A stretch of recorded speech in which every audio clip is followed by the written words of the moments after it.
Hello students, मैं निखिल कुमार आप सभी का स्वागत करता हूं आपके अपने यूट्यूब चैनल सीजीपीएससी ई पाठशाला में। सीजीपीएससी ई पाठशाला में आज का हमारा टॉपिक है छत्तीसगढ़ आर्थिक सर्वेक्षण 2024-25, जिसमें हम चर्चा करने वाले हैं अध्याय 4 मूल्य एवं सार्वजनिक वितरण प्रणाली। सीजीपीएससी ई पाठशाला का छत्तीसगढ़ आर्थिक सर्वेक्षण 2024-25 और छत्तीसगढ़ एवं केंद्रीय बजट 2025-26 का बुक मार्केट में अवेलेबल है।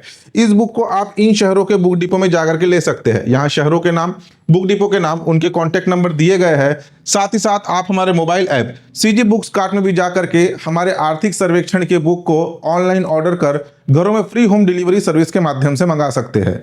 CG books cart mobile app में आपको सीजीपीएससी ई पाठशाला के साथ साथ छत्तीसगढ़ के अन्य कोचिंग इंस्टीट्यूट, अन्य पब्लिकेशन के बुक अवेलेबल हो जाएंगे, जिसे आप घर बैठे ऑनलाइन ऑर्डर कर मंगवा सकते हैं।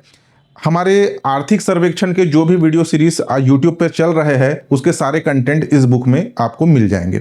ठीक है, आप लोगों के लिए एक जानकारी और है, सीजीपीएससी ई पाठशाला के द्वारा सहायक विकास विस्तार अधिकारी ADEO का ऑनलाइन टेस्ट सीरीज कंडक्ट कराया जा रहा है। जो भी स्टूडेंट अपना रजिस्ट्रेशन कराना चाहते हैं वे छत्तीसगढ़ ई पाठशाला मोबाइल ऐप में जाकर के अपना रजिस्ट्रेशन करा सकते हैं। सभी के सभी आपके जो टेस्ट है उसमें आपको व्याख्यात्मक उत्तर मिलेगा और साथ के साथ टेस्ट PDF भी प्रोवाइड कराया जाएगा। चलिए टॉपिक पे आते हैं, ध्यान दीजिएगा। अध्याय 4 मूल्य एवं सार्वजनिक वितरण प्रणाली। अध्याय 4 में दो पार्ट है, एक मूल्य और दूसरा सार्वजनिक वितरण प्रणाली। मूल्य के अंतर्गत मुख्य रूप से हम मुद्रास्फीति और उपभोक्ता मूल्य सूचकांक को पढ़ते हैं। ठीक है, पहले के क्लासेस में जो पिछले साल का क्लास था उसमें मैं मूल्य वाले टॉपिक को अवॉइड करता था, लेकिन इस बार इस अध्याय 4 में मूल्य वाला टॉपिक इंपॉर्टेंट है, क्योंकि इस बार छत्तीसगढ़ के मुद्रास्फीति यानी कि इन्फ्लेशन के डाटा इसमें दिए गए हैं। मुद्रास्फीति, जिसे साधारण शब्द में हम महंगाई कह सकते हैं। छत्तीसगढ़ आर्थिक सर्वेक्षण के फर्स्ट डे का फर्स्ट लेक्चर आर्थिक स्थिति एक समीक्षा, जिसमें मैंने आपको स्थिर कीमत और प्रचलित कीमत से रिलेटेड एक डेफिनेशन बताया था और इनके बीच का अंतर बताया था। स्थिर कीमत पर GDP की गणना क्या कहलाती है? किसी भी देश के भौगोलिक सीमा के भीतर उत्पादित अंतिम वस्तु एवं सेवाओं के मौद्रिक मूल्य की गणना आधार वर्ष 2011-12 के कीमतों पर किया जाए तो ये स्थिर कीमत पर GDP की गणना कहलाएगी। ठीक, वहीं किसी भी देश के भौगोलिक सीमा के भीतर उत्पादित अंतिम वस्तु एवं सेवाओं के मौद्रिक मूल्य की गणना वर्तमान बाजार में प्रचलित कीमत पर किया जाए तो यह प्रचलित कीमत पर गणना कहलाएगी। और इस स्थिर कीमत और प्रचलित कीमत के बीच में अंतर होता है महंगाई का। ठीक है, इनके बीच में किसका अंतर होता है? महंगाई का। ठीक, तो मुद्रास्फीति या महंगाई किसी अर्थव्यवस्था में समय के साथ वस्तु और सेवाओं की सामान्य कीमतों में निरंतर वृद्धि को कहा जाता है। सिंपल डेफिनेशन है। यह एक आर्थिक घटना है जो कि उपभोक्ता और उत्पादक दोनों को प्रभावित करता है, यानी कि जो वस्तु मार्केट में बेचा जा रहा है उसको जो खरीदेगा उसको ही प्रभावित करेगा, साथ ही साथ बेचने वाले को भी यह महंगाई प्रभावित करती है। मुद्रा स्फीति मापने के लिए उपभोक्ता मूल्य सूचकांक CPI या उत्पादक मूल्य सूचकांक PPI का उपयोग किया जाता है। ठीक, पहली बार आर्थिक सर्वेक्षण की बुक में छत्तीसगढ़ के मुद्रास्फीति के डाटा दिए गए हैं, तो इससे क्वेश्चन पूछे जाने की संभावना काफी ज्यादा है। भारत और छत्तीसगढ़, इसमें ग्रामीण क्षेत्र में, शहरी क्षेत्र या नगरीय क्षेत्र में और संयुक्त रूप से मुद्रास्फीति दर क्या रहा वर्ष 2024 के लिए? भारत का मुद्रास्फीति दर ग्रामीण क्षेत्र का 5.48%, नगरीय या शहरी क्षेत्र का 4.83% और संयुक्त रूप से भारत का मुद्रास्फीति दर रहा वर्ष 2024 के लिए 5.48%। ठीक है, भारत का मुद्रास्फीति दर ग्रामीण क्षेत्र के लिए 5.48%, नगरीय क्षेत्र के लिए 4.83% और संयुक्त रूप से रहा 5.48%। वहीं छत्तीसगढ़ का मुद्रास्फीति दर ग्रामीण क्षेत्र का रहा 9.65%, 9.65%, शहरी क्षेत्र का रहा 6.35%, 6.35% और संयुक्त रूप से ओवरऑल छत्तीसगढ़ का मुद्रास्फीति रहा वर्ष 2024 के लिए 8.39%, 8.93%। ये आंकड़े इंपॉर्टेंट है, इस साल क्वेश्चन इससे पूछे जा सकते हैं, क्योंकि मुद्रास्फीति के आंकड़ों को पहली बार शामिल किया गया है और इकोनॉमिक्स में मुद्रास्फीति एक इंपॉर्टेंट टॉपिक माना जाता है। ठीक है। अब देखिए नेक्स्ट है उपभोक्ता मूल्य सूचकांक। उपभोक्ता मूल्य सूचकांक, इसकी गणना कैसे की जाती है एक बार देख लीजिए। यहां पे एक इमेज आपको बुक में भी मिल जाएगा। जैसे कि ये फर्म है और एक ये वेयर हाउस है, जिसे आप गोडाउन समझ सकते हैं, और यहाँ पे कुछ रिटेल दुकान है और ये आपके कस्टमर है, ठीक। अगर डायरेक्ट किसी उत्पादन के पश्चात इसे किसी गोडाउन में स्टोर करके रखा जाता है और उसकी जो कीमत होती है उसे थोक मूल्य सूचकांक में उसकी गणना होगी। और दूसरा रिटेल काउंटर में जब उपभोक्ता जाकर खरीदता है उसके बीच की जो गणना है वो उपभोक्ता मूल्य सूचकांक कहलाती है। सिंपल साधारण शब्दों में जो हमारी ये आर्थिक सर्वेक्षण की बुक है, ठीक है, इसको ध्यान समझना, आपको समझ में आ जाएगा। आर्थिक सर्वेक्षण की बुक हमने यहां पर प्रिंट किया, ठीक है। आर्थिक सर्वेक्षण की बुक को हमने, ये प्रिंटर है समझ लीजिए, ठीक है, प्रिंटर के पास हमने प्रिंट किया और इसे हमने दे दिया किसे, डिस्ट्रीब्यूटर को, ठीक है। एक पर्टिकुलर परसेंटेज में हमने डिस्ट्रीब्यूटर को दे दिया। हम ये देखिए एक एक बुक डिपो में जाकर के हम बुक सप्लाई नहीं करते, सीधा प्रिंटिंग से उठा करके हमने इसे दे दिया किसे, होलसेलर को या डिस्ट्रीब्यूटर को दे दिया। अब वो डिस्ट्रीब्यूटर के बहुत सारे लिंक होंगे, छोटे छोटे काउंटर होंगे। हमने रायपुर के एक डिस्ट्रीब्यूटर को दे दिया, बिलासपुर के एक डिस्ट्रीब्यूटर को दे दिया। रायपुर के डिस्ट्रीब्यूटर ने रायपुर में पूरा सप्लाई कर दिया। रायपुर के साथ साथ दुर्ग में, आपके राजनांदगांव में, कांकेर में, सुकमा में, नारायणपुर में, इधर आपका महासमुंद में, बलौदा बाजार में सप्लाई कर दिया। वहीं आपके बिलासपुर के जो डिस्ट्रीब्यूटर है उसने आपका अंबिकापुर में, रायगढ़ में, मुंगेली में, ऐसे सब छोटे छोटे रिटेल काउंटर में उसने सप्लाई किया। तो हमने जो बुक प्रिंट किया और आपके डिस्ट्रीब्यूटर को दिया तो हमारे बीच में थोक मूल्य सूचकांक की गणना होगी। वहीं जो छोटे छोटे रिटेल दुकानों से आपने इस पुस्तक को परचेस किया जा करके, तो रिटेल दुकान और आपके बीच में जो गणना होगी वो उपभोक्ता मूल्य सूचकांक कहलाएगी, ठीक है। उतना डीप में नहीं जा रहा हूं, एक ओवरव्यू आपको बता रहा हूं क्योंकि डेफिनेशन उतना इंपॉर्टेंट नहीं है। बस याद रखना कि जो थोक मूल्य सूचकांक और उपभोक्ता मूल्य सूचकांक है ये मुद्रास्फीति की गणना में सहायक होते हैं, ठीक है। देखिए इससे तो अभी तक क्वेश्चन आया नहीं है, लेकिन फिर भी डाटा याद रख लीजिएगा कि जो उपभोक्ता मूल्य सूचकांक नवंबर 2024 तक की स्थिति में भारत का ग्रामीण क्षेत्र के लिए उपभोक्ता मूल्य सूचकांक 199.4 अनुमानित रहा, नगरीय क्षेत्र का 193.2 अनुमानित रहा और संयुक्त रूप से 196.5 अनुमानित है। वहीं छत्तीसगढ़ का उपभोक्ता मूल्य सूचकांक ग्रामीण क्षेत्र का 195.1, नगरीय क्षेत्र का 187.6 और संयुक्त रूप से 192.3 अनुमानित है। इस मुद्रा वाले टॉपिक में मुद्रास्फीति के छत्तीसगढ़ के आंकड़ों को स्पेशली याद कीजिएगा, ठीक है। नेक्स्ट देखिए सार्वजनिक वितरण प्रणाली। अध्याय 4 दो पार्ट में बटा हुआ है, एक मुद्रा और दूसरा सार्वजनिक वितरण प्रणाली। सार्वजनिक वितरण प्रणाली जो कि खाद्य एवं पोषण सुरक्षा अधिनियम पर आधारित है।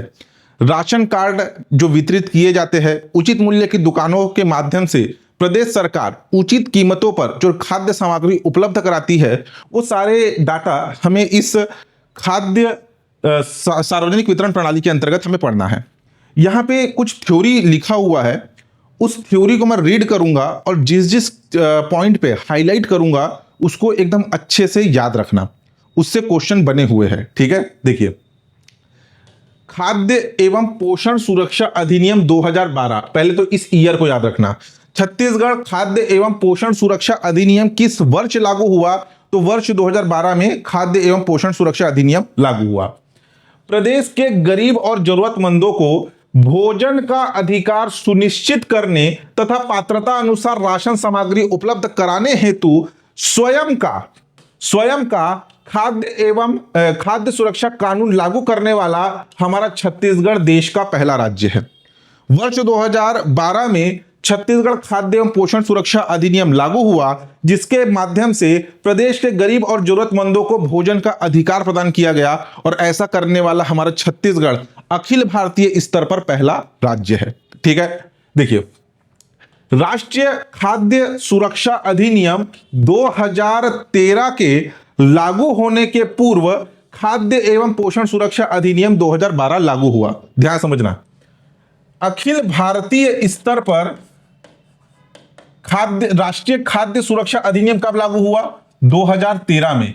छत्तीसगढ़ में कब लागू हुआ, उसके एक साल पहले 2012 में। इसलिए हमारा छत्तीसगढ़ भोजन का अधिकार देने वाला, ठीक है, पहला राज्य है। छत्तीसगढ़ में खाद्य एवं पोषण सुरक्षा अधिनियम किस तिथि को लागू हुआ पूछा जाए तो ये 5 जुलाई 2013 को लागू हुआ। 2 साल पहले फूड इंस्पेक्टर में पूछा गया प्रश्न है। ठीक है, छत्तीसगढ़ में खाद्य एवं पोषण सुरक्षा अधिनियम कब लागू हुआ पूछा जाए तो 5 जुलाई 2013 को। ठीक, राष्ट्रीय खाद्य सुरक्षा अधिनियम के अंतर्गत राज्य के 55.38 लाख परिवारों को अंत्योदय एवं प्राथमिकता राशन कार्ड जारी किया गया है। यहां पे छत्तीसगढ़ खाद्य पोषण सुरक्षा अधिनियम की बात नहीं हो रही है, भारत सरकार के राष्ट्रीय खाद्य सुरक्षा अधिनियम की बात हो रही है। तो भारत सरकार के राष्ट्रीय खाद्य सुरक्षा अधिनियम के अंतर्गत राज्य के 55.38 लाख परिवारों को अंत्योदय तथा प्राथमिकता राशन कार्ड जारी किया गया है, जिसमें लगभग 2 करोड़ सदस्य दर्ज है, जिन्हें 5 किलो प्रति सदस्य प्रति माह के मान से खाद्यान्न की पात्रता निर्धारित की गई है। राष्ट्रीय खाद्य सुरक्षा अधिनियम के अंतर्गत चावल की उपभोक्ता दर 3 रुपए प्रति किलो निर्धारित है। भारत सरकार के द्वारा जो राष्ट्रीय खाद्य सुरक्षा अधिनियम लागू किया गया है उसके अंतर्गत हमारे छत्तीसगढ़ के जो पात्र परिवार है उन्हें 3 रुपए प्रति किलो की उपभोक्ता दर से चावल प्रदान किया जाता है, जबकि राज्य की खाद्य सुरक्षा कानून में अंत्योदय एवं प्राथमिकता परिवार वाले जिनकी संख्या 70.53 लाख परिवार है को 1 रुपए प्रति किलो की दर से तथा सार्वभौमिक पीडीएस प्रणाली के अंतर्गत जो सामान्य परिवार है जिनकी संख्या 8.58 लाख परिवार है उन्हें 10 रुपए प्रति किलो की दर से चावल प्रदान किया जाता है। ठीक है, इंपॉर्टेंट क्या है कि राष्ट्रीय खाद्य सुरक्षा अधिनियम के अंतर्गत भारत सरकार की राष्ट्रीय खाद्य सुरक्षा अधिनियम के अंतर्गत कुल कितने परिवार दर्ज है तो 55.38 लाख परिवार दर्ज है। ठीक, इंपॉर्टेंट है, याद रखना। छत्तीसगढ़ राज्य खाद्य सुरक्षा अधिनियम के अंतर्गत अंत्योदय एवं प्राथमिकता वाले 70.53 लाख परिवार है और सामान्य राशन कार्ड वाले 8.58 लाख परिवार है। ये सारे डाटा इंपॉर्टेंट है। ठीक, नेक्स्ट देखिए, जो चीज अभी हमने यहां पे थ्योरी में पढ़ा उसका एक ओवरव्यू है, इसे भी देख लीजिए। छत्तीसगढ़ खाद्य एवं पोषण सुरक्षा अधिनियम कब लागू हुआ? वर्ष 2012 में। ऐसा करने वाला हमारा छत्तीसगढ़ देश का पहला राज्य है। भारत में राष्ट्रीय खाद्य सुरक्षा अधिनियम कब लागू हुआ? 2013 को। छत्तीसगढ़ में 2012 को।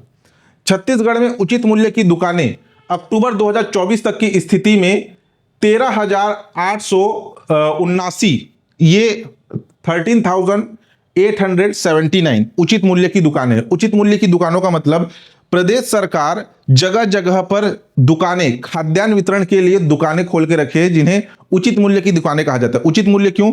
क्योंकि उचित मूल्य पर यहां पर खाद्यान्न सामग्री वितरित किया जाता है। जैसे 1 रुपए प्रति किलो की दर से चावल, अगर आप कोई सामान्य दुकान में जाओगे तो वहां पे 40 रुपए 44 रुपए किलो चावल का कीमत है, यहाँ 1 रुपए प्रति किलो की दर से चावल मिलता है, इसलिए इसका नाम है उचित मूल्य की दुकान। ठीक, तो हमारे छत्तीसगढ़ में टोटल अक्टूबर 2024 तक की स्थिति में 13,879 उचित मूल्य की दुकानें हैं, जिसमें ग्रामीण क्षेत्र में 11,994 और शहरी क्षेत्र में 1885 उचित मूल्य की दुकानें संचालित है। इंपॉर्टेंट है, याद रखना। एक और डाटा बता रहा हूं, उसे भी याद रख लीजिएगा कि छत्तीसगढ़ में सर्वाधिक उचित मूल्य की दुकानें किस जिले में संचालित है तो वो है रायपुर। और छत्तीसगढ़ में सबसे कम उचित मूल्य की दुकानें किस जिले में संचालित है तो वो है नारायणपुर। ठीक है, इकोनॉमिक सर्वे में ये डाटा नहीं दिया गया है, गवर्नमेंट का जो आपका एनुअल रिपोर्ट आता है उसमें डाटा अलग से मेंशन किया गया है। तो छत्तीसगढ़ में टोटल 13,879 उचित मूल्य की दुकानें हैं और इस उचित मूल्य की दुकानों का संचालन अलग अलग समिति, पंचायत और स्व सहायता समूह के माध्यम से किया जाता है। इन 13,779 उचित मूल्य की दुकानों में 4,638 दुकानें सहकारी समितियों के माध्यम से संचालित है, 3,699 ग्राम पंचायतों के द्वारा संचालित है, 5,426 महिला स्व सहायता समूह सेल्फ हेल्प ग्रुप के द्वारा संचालित है, वन सुरक्षा समितियों के माध्यम से 99 और नगरीय निकायों के माध्यम से 17 उचित मूल्य की दुकानें संचालित है। अगर आप देखेंगे 13,879 में से सर्वाधिक उचित मूल्य की दुकानें महिला स्व सहायता समूहों के द्वारा संचालित की जा रही है। इंपॉर्टेंट है, प्रश्न पूछा जाएगा कि छत्तीसगढ़ में सर्वाधिक उचित मूल्य की दुकानें किनके द्वारा संचालित है ग्राम पंचायतों के द्वारा, सहकारी समितियों के द्वारा, महिला स्व सहायता समूहों के द्वारा, या फिर वन सुरक्षा समितियों के द्वारा। तो किसके द्वारा संचालित है? महिला स्व सहायता समूहों के द्वारा। ठीक, नेक्स्ट देखिए। अच्छा, एक और चीज है, इकोनॉमिक सर्वे में तो मेंशन नहीं है, एनुअल रिपोर्ट में आया था कि छत्तीसगढ़ में पीडीएस प्रदाय केंद्र की कुल संख्या कितनी है? तो वो है 127। इंपॉर्टेंट है, इसे भी याद रखना। छत्तीसगढ़ में पीडीएस प्रदाय केंद्र की संख्या कितनी है? पब्लिक डिस्ट्रीब्यूशन सिस्टम प्रदाय केंद्र की संख्या, तो वो है आपकी टोटल 127। पीडीएस प्रदाय केंद्र क्या होते हैं? सरकार जो धान खरीदती है, उसके बाद राइस मिलों के माध्यम से उससे चावल बनाती है। चावल बना करके उसे एक गोडाउन में रखा जाता है। ठीक है, एक वेयर हाउस, एक गोडाउन में रखा जाएगा, और अलग अलग स्थानों पे बहुत सारे आपके उचित मूल्य की दुकानें होती है। ठीक है, उचित मूल्य दुकान। तो सबसे पहले जो खाद्यान्न सामग्री है वो एक गोडाउन, एक वेयर हाउस में लाकर के स्टोर किया जाएगा, और इस वेयर हाउस से उस एरिया के अलग अलग उचित मूल्य की दुकानों में वितरित किया जाएगा। तो जो वेयर हाउस है यही है आपका पीडीएस प्रदाय केंद्र। तो पूरे छत्तीसगढ़ भर में टोटल 127 पीडीएस प्रदाय केंद्र संचालित है, जो कि उचित मूल्य की दुकानों में खाद्य वितरण का कार्य करती है। ठीक, इसे अलग से याद रखना, ये एनुअल रिपोर्ट में आया था। सार्वभौमिक पीडीएस प्रणाली, यूडीएस, यूनिवर्सल पीडीएस सिस्टम। अब ये क्या है? 2 अक्टूबर 2019 को सार्वभौमिक पीडीएस प्रणाली लागू किया गया, जिसका उद्देश्य देखिए, सार्वभौमिक पीडीएस प्रणाली में प्राथमिकता राशन कार्डों की खाद्यान्न पात्रता में वृद्धि के साथ साथ सामान्य परिवारों के लिए राशन कार्ड जारी करते हुए खाद्यान्न पात्रता सुनिश्चित करना। देखिए, सबसे पहले जो है ना आपका, ये सामान्य परिवार क्या है, प्राथमिक परिवार क्या है, इसे समझ लीजिए। आप वर्ड सुने होंगे बीपीएल। ठीक है, BPL, below the poverty line. ये एक लाइन है गरीबी रेखा का, गरीबी रेखा। ठीक, पॉवर्टी लाइन, पीएल। ठीक, तो सरकार ने एक पैमाना निर्धारित किया है गरीबों के लिए, या खाद्यान्न की उपलब्धता के आधार पर, आर्थिक आधार पर एक रेखा निर्धारित की है। तो इस जो मापदंड से नीचे जो परिवार जीवन यापन करते हैं उन्हें कहा जाता है बिलो दी पॉवर्टी लाइन, यानी कि बीपीएल परिवार, गरीबी रेखा के नीचे जीवन यापन करने वाले परिवार। और इस मापदंड से ऊपर जिनकी स्थिति है उन परिवारों को कहा जाता है एपीएल परिवार, या फिर अबव दी पॉवर्टी लाइन परिवार। BPL below the poverty line, APL above the poverty line. सरकार अधिकांश जितनी भी योजनाएं बनाती है वो बीपीएल को केंद्र में रख के बनाती है। और शुरू में जो छत्तीसगढ़ राज्य खाद्य एवं पोषण सुरक्षा अधिनियम 2012 लाया गया था, वो इन बीपीएल परिवारों को केंद्रित करते हुए लाया गया था। लेकिन 2 अक्टूबर 2019 को सार्वभौमिक पीडीएस प्रणाली लाया गया, जिसमें बीपीएल के साथ साथ एपीएल परिवारों को भी शामिल किया गया। ठीक है, तो सार्वभौमिक पीडीएस प्रणाली जो कि प्राथमिकता राशन कार्डों की खाद्यान्न पात्रता में वृद्धि के साथ साथ सामान्य परिवारों के लिए भी जो है राशन कार्ड जारी करते हुए खाद्यान्न पात्रता सुनिश्चित करता है। इसके अंतर्गत ये जो सामान्य परिवारों की बात हो रही है ना, सामान्य परिवार में आयकर दाता और गैर आयकर दाता परिवार दोनों शामिल है, यानी कि जो इनकम टैक्स रिटर्न फाइल करते हैं और जो नहीं भी करते वो दोनों इसमें शामिल है। विशेष, वर्तमान में सार्वजनिक वितरण प्रणाली के अंतर्गत राशन कार्ड जारी किया जा रहा है। अभी जो वर्तमान में हमारे छत्तीसगढ़ में जो राशन कार्ड जारी किए जा रहे हैं वो सार्वभौमिक पीडीएस प्रणाली के अंतर्गत ही जारी किया जा रहा है। ठीक है, नेक्स्ट देखिए। नेक्स्ट है सार्वजनिक वितरण प्रणाली, पीडीएस ऑनलाइन व्यवस्था। वर्ष 2007 कंप्यूटरीकरण कार्य, यानी कि छत्तीसगढ़ में जो उचित मूल्य की दुकानें हैं, जो पब्लिक डिस्ट्रीब्यूशन सिस्टम है, सार्वजनिक वितरण प्रणाली है, उसे वर्ष 2007 में सबसे पहली बार कंप्यूटरीकृत किया गया था पायलट प्रोजेक्ट के तौर पे। कंप्यूटर के माध्यम से उचित मूल्य की दुकानों को खाद्य संचालनालय के द्वारा खाद्य वितरण का आवंटन जनवरी 2008 से किया जा रहा है। देखिए, पायलट प्रोजेक्ट के तौर पर सबसे शुरुआत में कुछ आपके पीडीएस केंद्रों में कंप्यूटरीकृत किया गया था वर्ष 2007 में, और 2008 के बाद से जितनी भी उचित मूल्य की दुकानें हैं उन्हें खाद्य संचालनालय की खाद्य वितरण का आवंटन 2008 से पूरा कंप्यूटरीकृत किया जा रहा है। ठीक है, ऑनलाइन माध्यम से किया जा रहा है। एंड्रॉइड आधारित टैबलेट के माध्यम से कंप्यूटरीकृत हमारे प्रदेश में 13,767 उचित मूल्य की दुकानें वित्तीय वर्ष 2024-25 में एंड्रॉइड आधारित टैबलेट के माध्यम से कंप्यूटरीकृत है। ठीक है, जो टैबलेट आता है, अभी क्या होता है कि जो राशन कार्ड में जितने भी परिवार है उनका जो नाम आधार कार्ड से लिंक रहता है, तो भले जो आपका राशन कार्ड, अभी जो प्रदेश सरकार है राशन कार्ड महिलाओं के नाम पे, परिवार के महिलाओं के नाम पे जारी करता है, और उस महिला के परिवार में जितने भी सदस्य हैं उनका भी आधार कार्ड लिंक होता है। तो वो महिला अगर नहीं जाती है उचित मूल्य की दुकान में या उसके अलावा उसके परिवार में कोई भी सदस्य जाता है, तो उसका फिंगरप्रिंट लेकर के, क्योंकि उसका आधार कार्ड लिंक है, फिंगरप्रिंट लेकर के उन्हें खाद्यान्न सामग्री प्रदान कर दी जाती है। तो एंड्रॉइड आधारित कंप्यूटरीकृत हमारे प्रदेश में 13,767, देखिए टोटल उचित मूल्य की दुकानें 13,789 है, जिसमें से 13,767 उचित मूल्य की दुकानें एंड्रॉइड आधारित कंप्यूटरीकृत है वित्तीय वर्ष 2024-25 में।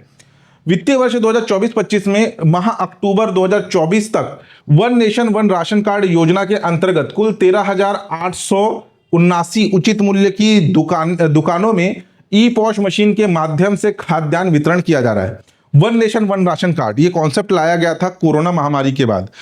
हमारे प्रदेश के बहुत से निवासी जो कि दूसरे राज्यों में रोजगार की तलाश से पलायन कर चुके थे, वे उस क्षेत्र में जाकर के अपना राशन कार्ड बनाए थे। अब वो माइग्रेट होकर के जो है छत्तीसगढ़ में आए, या फिर छत्तीसगढ़ का राशन कार्ड लेकर के दूसरे राज्यों में रह रहे हैं, तो उन्हें भी उचित कीमत पर खाद्यान्न सामग्री वितरित हो, इसके लिए लाया गया one nation one ration card.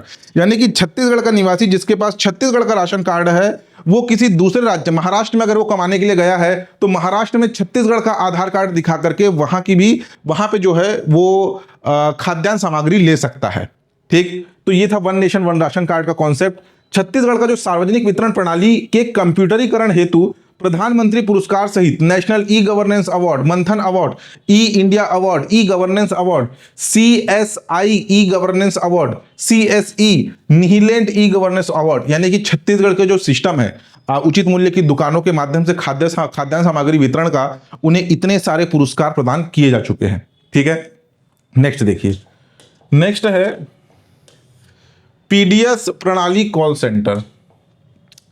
PDS प्रणाली कॉल सेंटर का संचालन जनवरी 2008 से किया जा रहा है। PDS प्रणाली कॉल सेंटर उद्देश्य क्या है? PDS प्रणाली में पारदर्शिता एवं जन भागीदारी को बढ़ाना। इसके लिए एक टोल फ्री नंबर जारी किया गया है 1967 या 1800-233-3663। सुविधा, इसके माध्यम से कोई भी नागरिक PDS या खाद्य विभाग द्वारा संचालित विभिन्न योजनाओं की जानकारी प्राप्त कर सकता है, वह अपनी शिकायतों को दर्ज कर सकता है। जैसे कि मान लीजिए किसी व्यक्ति ये जो है अपना राशन कार्ड लेकर के उचित मूल्य की दुकान पर गया राशन लेने के लिए, लेकिन वो दुकानदार ने उसे मना कर दिया, और बाद में कि दुकानदार ने मना कर दिया कि आज अभी जो है कोई भी चावल अवेलेबल नहीं है। बाद में पता चला कि वो चावल को ज़्यादा कीमत पर पास की किसी राशन दुकान को बेच रहा है। तो इस प्रकार की जो आपकी शिकायत है, ठीक है, वो इस टोल फ्री नंबर पर कर सकते हैं खाद्य विभाग के पास डायरेक्ट। तो पारदर्शिता लाना और शिकायतों को दर्ज करने के लिए PDS कॉल सेंटर शुरू किया गया वर्ष 2008 से, और जिसका टोल फ्री नंबर यहां पर दिया गया है। ठीक, नेक्स्ट देखिए, नेक्स्ट है राशन कार्ड दिसंबर 2024 तक की स्थिति में। हमारे प्रदेश में कुल 5 प्रकार के राशन कार्ड प्रचलन में है। एक है प्राथमिकता राशन कार्ड, दूसरा अंत्योदय राशन कार्ड, तीसरा एकल निराश्रित राशन कार्ड, चौथा निःशक्त जन राशन कार्ड, और पांचवा है आपका सामान्य राशन कार्ड। ठीक, अंत्योदय राशन कार्ड, जैसे कि मैंने बताया कि जो पावर्टी लाइन बनी हुई है, यानी कि गरीबी रेखा जो बनी हुई है, उसके नीचे जो लोग जीवन यापन करते हैं वो बिलो दी पावर्टी लाइन आते हैं। तो जो गरीबी रेखा के नीचे जीवन यापन करने वाले ऐसे परिवार जो काफी दयनीय स्थिति में है, उन्हें अंत्योदय के अंतर्गत रखा गया है। प्राथमिकता परिवार राशन कार्ड जो कि गरीबी रेखा के नीचे जीवन यापन कर रहे हैं, लेकिन उनकी स्थिति अंत्योदय परिवार से थोड़ी अच्छी है, उन्हें प्राथमिकता श्रेणी के अंतर्गत रखा गया है। एकल निराश्रित, नाम से स्पष्ट है, एकल और जिसका कोई आश्रय नहीं है। एकल निराश्रित के अंतर्गत विधवा महिला जिसका पति की मृत्यु हो चुकी है, परित्यक्त महिला जिसके पति ने उसे छोड़ दिया है, ठीक है, अनाथ बच्चे, ऐसे लोगों को एकल निराश्रित के अंतर्गत शामिल किया गया है। निःशक्त जन, हैंडीकैप, दिव्यांग, विकलांग लोग, ठीक, सामान्य परिवार, अबव द पावर्टी लाइन, ठीक है, गरीबी रेखा के ऊपर जीवन यापन करने वाले लोग।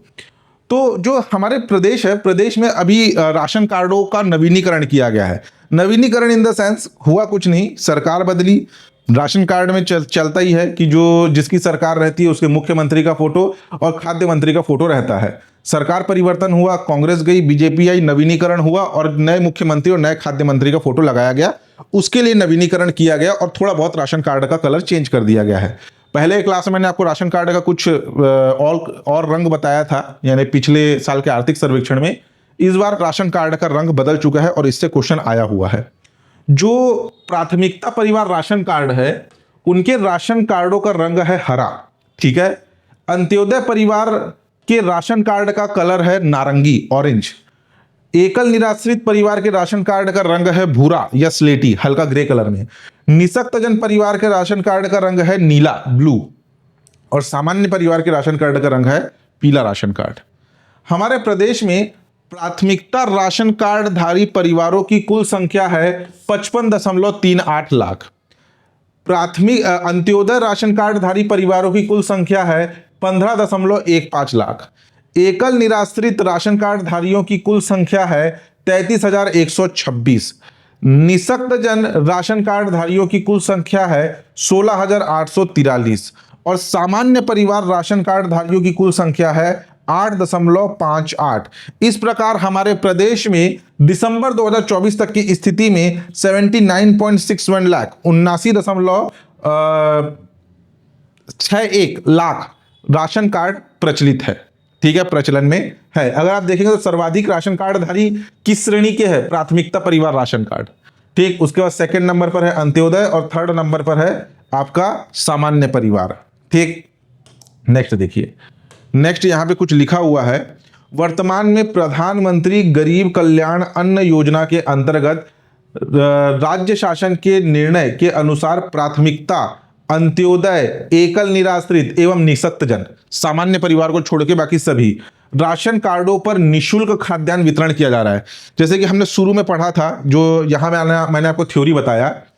यहां जैसे लिखा हुआ है कि 2 करोड़ परिवार दर्ज है जिन्हें 5 किलो प्रति सदस्य प्रति माह के दर से खाद्यान्न पात्रता निर्धारित है और 3 रुपये प्रति किलो की दर से भारत सरकार के द्वारा चावल वितरण किया जाता है।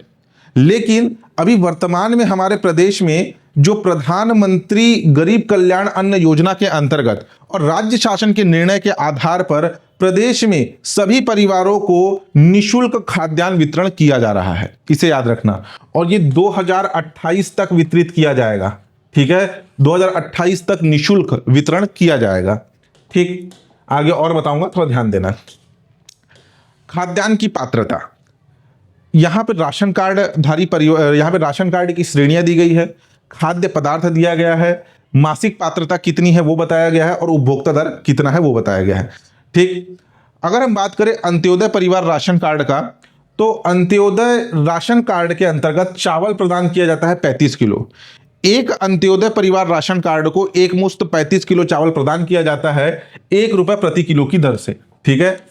वहीं पे चना प्रदान किया जाता है 2 किलो 5 रुपये प्रति किलो की दर से। आगे हम देखेंगे माडा क्षेत्रों में मुख्य रूप से चावल प्रदान किया जाता है। और नमक अनुसूचित क्षेत्र में 2 किलो, गैर अनुसूचित क्षेत्र में 1 किलो नमक प्रदान किया जाता है निःशुल्क, मुफ्त, ठीक है, फ्री ऑफ कॉस्ट। नमक का कोई पैसा नहीं लिया जाता।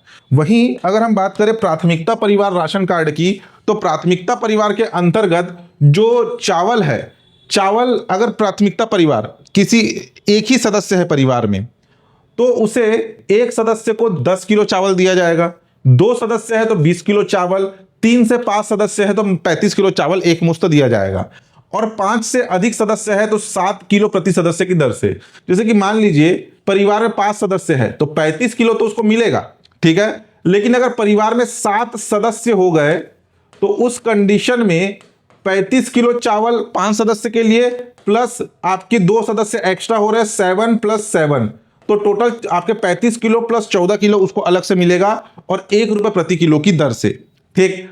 चना 2 किलो 5 रुपये प्रति किलो की दर से, आगे हम देखेंगे अनुसूचित और माडा क्षेत्र के लिए। और नमक जो है, यहाँ स्टार मार्क लगा हुआ है ना, आगे बताऊंगा। नमक जो है अनुसूचित क्षेत्र, ठीक है, अनुसूचित क्षेत्र क्या होता है, गैर अनुसूचित क्षेत्र क्या होता है, सामान्य अध्ययन में आप पढ़े होंगे। अनुसूचित क्षेत्र यानी कि ऐसे क्षेत्र जिसका प्रशासन राष्ट्रपति अपने प्रतिनिधियों के माध्यम से करता है। अधिकांश जो आदिवासी बहुल क्षेत्र है वो आपके अनुसूचित क्षेत्र के अंतर्गत आते हैं, और बाकी जो सामान्य क्षेत्र है वो गैर अनुसूचित क्षेत्र है। तो अनुसूचित क्षेत्र में 2 किलो नमक और गैर अनुसूचित क्षेत्र में 1 किलो नमक निःशुल्क प्रदान किया जाता है। जो निराश्रित है, एकल निराश्रित परिवार है, उन्हें केवल चावल मिलता है, बाकी नमक वमक कुछ नहीं। 10 किलो मिलता है निःशुल्क।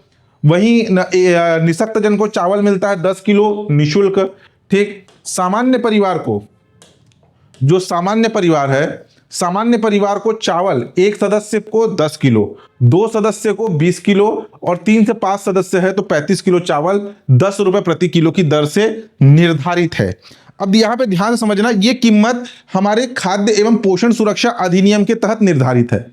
अब यहां पर एक लाइन लिखा है, वर्तमान में प्रधानमंत्री गरीब कल्याण अन्न योजना के अंतर्गत एवं राज्य शासन के निर्णय के अनुसार प्राथमिकता अंत्योदय, एकल निराश्रित एवं निःशक्त जन, सामान्य को छोड़कर राशन कार्डों को निःशुल्क खाद्यान्न वितरण किया जाएगा। यानी यहां पर ये जो 1 रुपए कीमत निर्धारित की गई है ये भी हो गई 0। ठीक है, और ये कब तक निर्धारित है? ये निर्धारित है आपके वर्ष 2028 तक निःशुल्क चावल प्रदान किया जाएगा। जैसे कि अंत्योदय प्राथमिकता को 1 रुपए प्रति किलो की दर से चावल मिल रहा था ना, अभी वर्तमान में वो है 0। क्यों? प्रधानमंत्री गरीब कल्याण अन्न योजना और राज्य सरकार के निर्णय के अनुसार 4 राशन कार्डधारी परिवार, प्राथमिकता, अंत्योदय, एकल निराश्रित और निःशक्त जन, सामान्य को छोड़कर इन्हें निःशुल्क खाद्यान्न वितरण किया जा रहा है। ठीक, चने की पात्रता की अगर हम बात करें, चने में स्टार मार्क लगा हुआ था। केवल अनुसूचित क्षेत्र एवं माडा क्षेत्र में अंत्योदय एवं प्राथमिकता राशन कार्डधारी परिवार को, ठीक है, अंत्योदय और राशन कार्डधारी परिवार ही इसमें पात्र होंगे, और ये अनुसूचित और माडा क्षेत्र के लिए पात्र होगा। माडा क्षेत्र आगे हम देखेंगे अध्याय 12 में। ठीक, उन्हें जो है चना, वो चना के लिए पात्र होंगे। शक्कर, अंत्योदय और राशन कार्डधारी परिवार, केवल 2 राशन कार्डधारी परिवारों को ही अंत्योदय और प्राथमिकता, इन्हें शक्कर मिलता है 1 किलो प्रति माह 17 रुपए प्रति किलो की दर से। वहीं पे जो आपका बस्तर संभाग वाला क्षेत्र है, बस्तर संभाग के अंतर्गत बस्तर संभाग के जो 7 जिले हैं, वहां पे सभी राशन कार्ड, कोई भी राशन कार्ड हो, चाहे प्राथमिकता हो, अंत्योदय हो, एकल निराश्रित हो, निःशक्त जन हो, सामान्य हो, उन्हें जो है 2 किलो प्रति माह 17 रुपए प्रति किलो की दर से गुड़ प्रदान किया जाता है। केरोसिन की पात्रता केवल अंत्योदय और प्राथमिकता, जो शुरू के 2 राशन कार्ड है, वह केवल केरोसिन के लिए पात्र है। ठीक, अगर हम बात करें वित्तीय वर्ष 2024-25 में खाद्यान्न सामग्री आवंटन का सर्वाधिक से न्यूनतम, तो वित्तीय वर्ष 2024-25 में सर्वाधिक आवंटन हुआ चावल का 16.64 लाख। ठीक, उसके बाद नमक का हुआ आपका 58.97 हजार, शक्कर का हुआ 43.37 हजार और चना का हुआ आपका 37.93 हजार। इतना जो है इनका आवंटन हुआ है। ठीक, नेक्स्ट देखिए, नेक्स्ट है न्यूनतम समर्थन मूल्य, एमएसपी, मिनिमम सपोर्ट प्राइस। ये जो न्यूनतम समर्थन मूल्य, ये होता क्या है?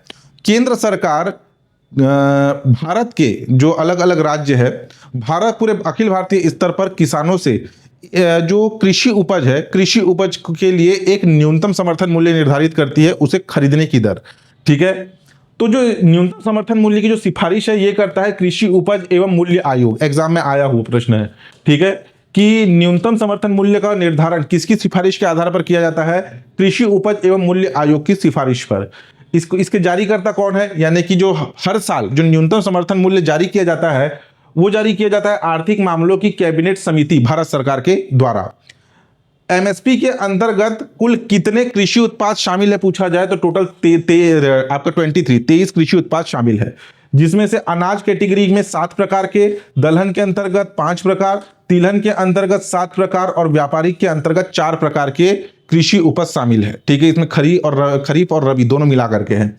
तो टोटल 23 प्रकार के कृषि उत्पाद का न्यूनतम समर्थन मूल्य जारी किया जाता है, जिसमें अनाज 7 प्रकार, दलहन 5 प्रकार, तिलहन 7 प्रकार और व्यापारिक फसलें जो है वो 4 प्रकार की है। ठीक, नेक्स्ट देखिए, खरीफ फसल न्यूनतम समर्थन मूल्य 2024-25 के लिए। ठीक है, सबसे पहले धान सामान्य, इसका न्यूनतम समर्थन मूल्य 2300 रुपए, धान ग्रेड ए 2320 रुपए, ज्वार हाइब्रिड 3371 रुपए, ज्वार मालदंडी 3421 रुपए, बाजरा 2625 रुपए, रागी 4290 रुपए, मक्का 2225 रुपए, तुअर या जिसे आप अरहर की दाल भी बोलते हैं 7550 रुपए, मूंग 8682 रुपए, उड़द की दाल जो है 7400 रुपए प्रति कुंटल। जितनी भी राशि है ना ये प्रति कुंटल में है। मूंगफली 6783 6783 रुपए, सूरजमुखी के बीज 7280 रुपए, सोयाबीन पीली 4892 रुपए, तिल 9267 रुपए, नाइजर सीड 8717 रुपए, कपास मध्यम रेशा 7121 और कपास लंबा रेशा 7521। ये न्यूनतम समर्थन मूल्य निर्धारित है, जिसमें सामान्य धान का न्यूनतम समर्थन मूल्य, ग्रेड ए का न्यूनतम समर्थन मूल्य, बाजरा का न्यूनतम समर्थन मूल्य, मक्का का न्यूनतम समर्थन मूल्य एग्जाम में पूछा गया प्रश्न है। इसके अलावा प्रश्न किस प्रकार से पूछा जाएगा, इधर तरफ से आपको 4 कृषि उपज के नाम दे देगा और इस तरफ उनका समर्थन मूल्य दे देगा, सुमेलित कीजिए करके आएगा। या फिर आपका कृषि उपज का नाम, समर्थन मूल्य, कृषि उपज का नाम, समर्थन मूल्य, कृषि उपज का नाम, समर्थन मूल्य, कृषि उपज का नाम, समर्थन मूल्य, 4 ऑप्शन देगा। चारों में से किसी एक का जो आपका न्यूनतम समर्थन मूल्य की राशि है उसे गलत कर देगा और पूछेगा कि निम्नलिखित में से कौन सा एक युग्म असत्य है। ठीक है, ऐसे इसमें क्वेश्चन बनते हैं।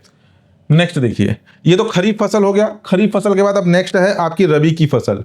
रबी की फसल का जो न्यूनतम समर्थन मूल्य है, गेहूं का है 2425 रुपए प्रति कुंटल। ये 2025-26 के लिए है ना, वो 2024 खरीफ की जो फसल है वो 2024-25 के लिए था, ये 2025-26 के लिए। खरीफ फसल का नया न्यूनतम समर्थन मूल्य जारी होगा जुलाई में। ठीक है, अभी ये जो आप पढ़ रहे हैं ना, ये वाला, ये 2024-25 के लिए है। 2025-26 का नया न्यूनतम समर्थन मूल्य जारी होगा कब, वो जारी होगा आपका जुलाई के आसपास, जुलाई एंड में वो जारी होगा, उसे भी अपडेट करा देंगे बाद में। ठीक है, तो देखिए गेहूं का न्यूनतम समर्थन मूल्य 2425, जौ का 1980, चना का 5650, मसूर का 6700, सरसों का है 5950 और कुसुम या सूरजमुखी का है 5940। ये न्यूनतम समर्थन मूल्य है वित्तीय खरीफ विपणन वर्ष रबी फसल विपणन वर्ष 2025-26 के लिए। नेक्स्ट देखिए, नेक्स्ट है धान खरीदी कंप्यूटरीकरण। जो किसानों से जो प्रदेश सरकार न्यूनतम समर्थन मूल्य पर धान की खरीदी करती है, उसका कंप्यूटरीकरण किया गया वर्ष 2007-8 से एग्जाम में पूछा गया प्रश्न है। ठीक है, कि छत्तीसगढ़ सरकार के द्वारा धान खरीदी का कंप्यूटरीकरण किस वर्ष किया गया, तो खरीफ विपणन वर्ष 2007-8 से। धान खरीदी में पारदर्शिता लाना और किसानों को सीधा उनके खातों में भुगतान करना इसका मुख्य उद्देश्य है।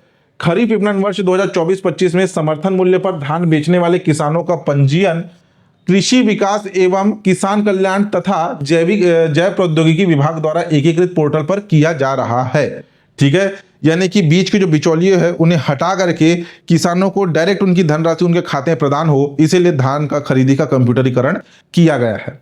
ठीक है, नेक्स्ट देखिए, नेक्स्ट है धान एवं मक्का खरीदी। अच्छा, यहां पे ध्यान देना, धान एवं मक्का खरीदी लिखा हुआ है, लेकिन यहां पे मैंने मक्का के आंकड़ों को नहीं डाला है। मक्का के आंकड़ों को इसलिए नहीं डाला है क्योंकि मक्का की खरीदी कब प्रारंभ हुई और कब अंत हुई इसकी कोई जानकारी उपलब्ध नहीं है। ठीक है, और उसका लक्ष्य कितना निर्धारित है ये भी उपलब्ध नहीं है। तो यहाँ पे जो है केवल धान खरीदी ही है। मक्का खरीदी के आंकड़े अभी तक 1 साल बस पूछा गया था एग्जाम में क्वेश्चन, और उसके बाद से इसके डाटा अपडेट भी नहीं हो रहे। प्रदेश सरकार घोषणा करती है कि हम जो है मक्का की खरीदी करेंगे न्यूनतम समर्थन मूल्य पर, लेकिन जैसे धान के लिए एकदम क्रेज है कि धान की खरीदी इतना मिलियन टन करेंगे, इतना अनुमानित है, इतना एकड़ करेंगे, वैसे मक्का के ऊपर कोई ध्यान नहीं देता। कब इसकी खरीदी शुरुआत हुई, कब बंद हुई, कोई अता पता नहीं है। तो धान खरीदी पर फोकस कीजिए। छत्तीसगढ़ में धान खरीदी करने वाली संस्था का नाम है मार्कफेड, यानी छत्तीसगढ़ राज्य सहकारी विपणन संघ, जिसे मार्कफेड के नाम से भी जाना जाता है। एग्जाम में आया हुआ प्रश्न है, छत्तीसगढ़ में धान खरीदी करने वाली संस्था का नाम क्या है, मार्कफेड। खरीदी का समय, खरीफ विपणन वर्ष 2024-25 के लिए धान खरीदी का समय निर्धारित किया गया 14 नवंबर 2024 से लेकर के 31 जनवरी 2025 तक। केंद्र सरकार के द्वारा जो धान खरीदी का न्यूनतम समर्थन मूल्य निर्धारित किया गया था वो था सामान्य धान के लिए 2300 रुपए प्रति कुंटल, ग्रेड ए धान के लिए 2320 रुपए प्रति कुंटल, जबकि छत्तीसगढ़ में 3100 रुपए प्रति कुंटल की दर से धान खरीदी की जा रही है। ध्यान समझना, जो न्यूनतम समर्थन मूल्य है ये निर्धारित करती है केंद्र सरकार और उस कीमत पर किसानों से जो है धान खरीदती है। तो ये जो निर्धारित राशि है 2300 रुपये और 2320 रुपये प्रति कुंटल, ये केंद्र सरकार प्रदान करेगी। इसमें कहा जा रहा है कि छत्तीसगढ़ सरकार 3100 रुपये प्रति कुंटल की दर से धान खरीदी हमारे छत्तीसगढ़ में हो रहा है। तो ये पूरा का पूरा कीमत छत्तीसगढ़ सरकार नहीं दे रही, यहां लिखा हुआ है छत्तीसगढ़ में 3100 रुपये प्रति कुंटल की दर से धान की खरीदी हो रही है। खरीदी हो रही है, छत्तीसगढ़ सरकार खरीद रही है ऐसा नहीं है, ध्यान समझना। ये जो 2300 रुपये है ये मिलेगा केंद्र सरकार से, और जो अतिरिक्त 800 रुपये है 2300 प्लस 800 जोड़ेंगे तब कितना होगा, तभी होगा 3100 रुपये। वहीं यहां पर 2320 रुपये प्लस 780 रुपये जोड़ेंगे तब जाकर के होगा 3100 रुपये। तो ये जो अतिरिक्त राशि है ये कृषक उन्नति योजना के माध्यम से प्रदान किया जाता है। ठीक है, कृषक उन्नत योजना, सॉरी कृषक उन्नत योजना पिछले साल 12 मार्च 2024 को कृषक उन्नत योजना की शुरुआत बालोद जिले से की गई थी। ठीक है, जिसमें जो केंद्र सरकार धान खरीदी के लिए न्यूनतम समर्थन मूल्य निर्धारित की है, तो जो अतिरिक्त राशि है जैसे 800 रुपए की, वो कृषक उन्नत योजना के माध्यम से प्रदेश सरकार किसानों को प्रदान करेगी। समझ रहे, 2300 रुपए जो धान खरीदी की कीमत है उसमें से जो 2300 रुपए है ये देगी भारत सरकार, और ये जो 800 रुपए है ये कृषक उन्नति योजना के माध्यम से छत्तीसगढ़ सरकार प्रदान करती है। ठीक, तो इसे याद रखना। अधिकतम सीमा का मतलब एक किसान से अधिकतम कितने कुंटल प्रति एकड़ धान की खरीदी की जाएगी। तो एक किसान से अधिकतम 21 कुंटल प्रति एकड़ धान की खरीदी की जाएगी। ठीक है, ये भी इसलिए ताकि धोखाधड़ी ना हो। जैसे कि अब एक किसान के पास 1 एकड़ है, तो ऐसा जरूरी नहीं कि वो एक किसान पूरा का पूरा 1 एकड़ दर्शा करके पूरा 100 कुंटल धान बेच दे। ठीक है, यहां पर क्या है 21 कुंटल प्रति एकड़, 21 कुंटल प्रति एकड़, यानी कि 1 एकड़ की कृषि भूमि से अधिकतम 21 क्विंटल जो है धान की खरीदी होगी। अब मान लीजिए किसी किसान के पास कितना 5 एकड़ जमीन है, तो 5 एकड़ मल्टीप्लाई बाय 21 लगभग कितना होगा 105, इतना कुंटल धान की खरीदी होगी। यानी कि उनको ऋण पुस्तिका दर्शाना पड़ेगा कि उनके पास कितनी कृषि भूमि है, और 1 एकड़ से अधिकतम 21 कुंटल उसके हिसाब से मल्टीप्लाई हो जाएगा। धान खरीदी का लक्ष्य निर्धारित किया गया था प्रारंभ में 160 लाख मीट्रिक टन, लेकिन समय समाप्त होने पर धान खरीदी हुआ कितना 149.25 लाख मीट्रिक टन। एग्जाम में क्वेश्चन रिपीट होगा मल्टीपल टाइम कि खरीफ विपणन वर्ष 2024-25 में प्रदेश सरकार के द्वारा कुल कितना कुंटल धान की खरीदी हुआ या कितना मीट्रिक टन धान की खरीदी हुआ, तो 149.25 लाख मीट्रिक टन धान की खरीदी हुई। ठीक, अब देखिए केंद्रीय समितियां धान खरीदी के लिए कुल 2739 धान खरीदी केंद्र या उपार्जन केंद्र, और उसके साथ साथ 2058 सहकारी समितियों का गठन किया गया था धान खरीदी के लिए। राज्य सरकार के द्वारा प्रति बारदाने के लिए 25 रुपए का किसानों को भुगतान किया गया, यानी कि जो बोरा है, ठीक है, जो बैग है जिसमें धान भरा जाता है, उस बैग के लिए 25 रुपए अलग से प्रदेश सरकार प्रदान करती है। सर्वाधिक धान की खरीदी हमारे प्रदेश में महासमुंद जिले से हुई, इंपॉर्टेंट है याद रखना। ठीक है, हमारे प्रदेश में जो सर्वाधिक धान की खरीदी है वो महासमुंद से हुई, और हर साल जो है महासमुंद और जांजगीर चांपा ये दो ही हाईलाइट में रहते थे। सबसे ज्यादा जांजगीर चांपा था। जांजगीर चांपा जो कि महानदी शिवनाथ के दोआब क्षेत्र में बसा हुआ है, मैदानी क्षेत्र है, पर्याप्त सिंचाई के संसाधन है, इसलिए वहां सर्वाधिक धान की उपज होती थी और वहीं धान की खरीदी होती थी। लेकिन जांजगीर चांपा 2 पार्ट में बट गया, एक जांजगीर चांपा अलग और दूसरा शक्ति जिला अलग, इसलिए इस साल जांजगीर चांपा ना आकर के महासमुंद जिला टॉप में रहा 11.04 लाख मीट्रिक टन के साथ। ठीक, मालूम है ना जांजगीर चांपा में आपका संगम है महानदी और शिवनाथ नदी का, तो वहां पे पर्याप्त सिंचाई के संसाधन है, इसलिए वो टॉप में था। लेकिन अब शक्ति से पृथक हो गया, शक्ति उससे पृथक हो गया। सेकंड नंबर पर बेमेतरा 9.38 लाख मीट्रिक टन, और थर्ड नंबर पर बलौदाबाजार 8.56 लाख मीट्रिक टन। बेमेतरा जिला सेकंड नंबर पर है, ये पहली बार जो है ये सेकंड पे आया है।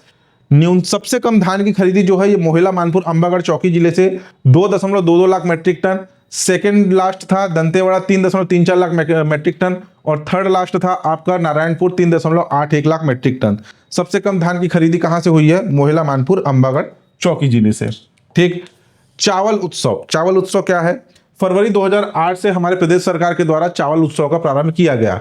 इसका उद्देश्य राशन सामग्री की निगरानी तथा निर्धारित तिथि पे राशन वितरण करना था। ध्यान समझना, गांव में संचालित उचित मूल्य की दुकानों को प्रत्येक माह की 6 तारीख के बाद लगने वाले प्रथम हाट बाजार के दिन राशन वितरण किया जाएगा। शेष गांव में उचित मूल्य की दुकानों में प्रत्येक माह की 7 तारीख को जो है चावल उत्सव मना करके खाद्यान्न सामग्री वितरित की जाएगी। ध्यान समझना, इसका मतलब क्या है, बहुत से ऐसे गांव होते हैं जहां पर लगते हैं साप्ताहिक बाजार, साप्ताहिक बाजार लगते हैं। किसी किसी गांव में सोमवार को, कहीं पे मंगलवार को, कहीं पे बुधवार को, गुरुवार को, शुक्रवार को, शनिवार को, रविवार को। आप अगर कभी से अपने गांव गए होंगे तो वहां पे सप्ताह में एक दिन बाजार लगता है। तो प्रदेश सरकार चावल उत्सव मना रही है फरवरी 2008 से, जिसमें निर्धारित किया गया है कि गांव में जो उचित मूल्य की दुकानें प्रत्येक माह की 6 तारीख के बाद लगने वाले प्रथम हाट बाजार को जो है उचित मूल्य की दुकानों में चावल वितरण किया जाएगा।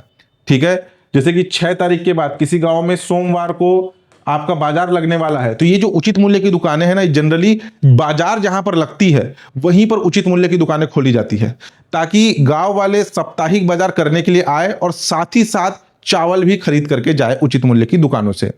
और जो शेष गांव में है, शेष गांव की उचित मूल्य की दुकानों में जहां पे साप्ताहिक बाजार नहीं लगते, वहां पे माह की 7 तारीख को चावल उत्सव मना करके चावल वितरण किया जाता है। तो ये था आपका अध्याय 4, मूल्य एवं सार्वजनिक वितरण प्रणाली। ठीक है, सारे डाटा इंपॉर्टेंट थे, अच्छे से याद रखिएगा। धान खरीदी के आंकड़े को याद रखिएगा, कितना मीट्रिक टन धान का खरीदी हुआ, उसके साथ साथ आपका जो न्यूनतम समर्थन मूल्य निर्धारित किया गया है उसके भी आंकड़े को अच्छे से पढ़िएगा, और मुद्रास्फीति के आंकड़े को पढ़ना है। ठीक है, आज के लिए इतना ही। किसी प्रकार का डाउट हो तो आप नीचे कमेंट करके पूछ सकते हैं। चैनल पे नए हैं तो चैनल को सब्सक्राइब कीजिएगा, लाइक और शेयर जरूर कीजिएगा। धन्यवाद।